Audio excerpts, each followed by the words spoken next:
I have liked Liam Neeson for quite a few years now.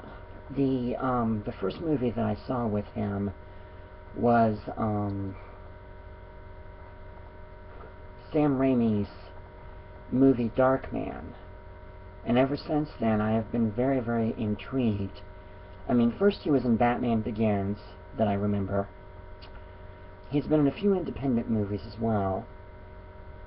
Excuse me, he's been, of course there's the Taken movies.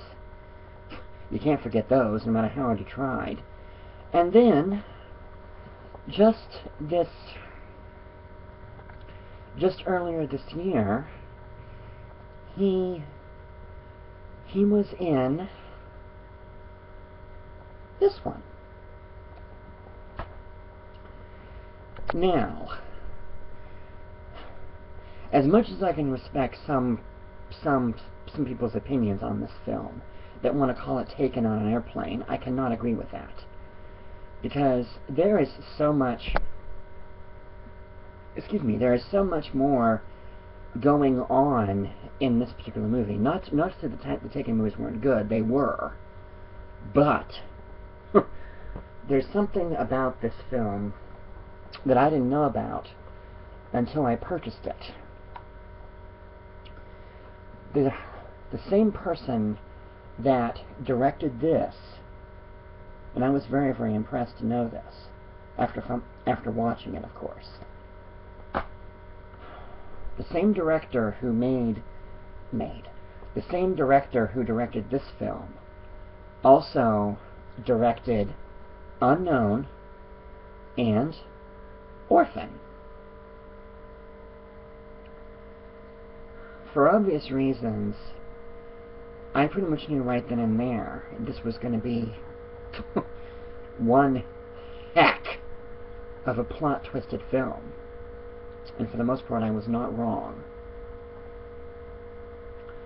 Liam Neeson, yes, he is playing he's playing some kind of security officer, but I forget which kind. Julianne Moore is the one person that we're not sure what her role in this film is in the beginning. But as the terrorist plotting just keeps going, you really, really aren't sure exactly what the villain's motivation really is, and it's really, I mean, it's explained, but not in a way that from our perspective really makes sense. The problem with this film, not so much the problem, but one of the things about this film that I thought was downright intriguing, to say the least, was the fact, oh my gosh, between Air Force One, Olympus Has Fallen, White House Down, and now Non-Stop. Oh my goodness. Is the terrorist plotting really going to go this far? Or are these just meant for entertainment? Because, as much as I hate to admit it, Olympus Has Fallen and White House Down, they both may have had the terrorist takeovers of the White House in those films may have looked a little bit too easy.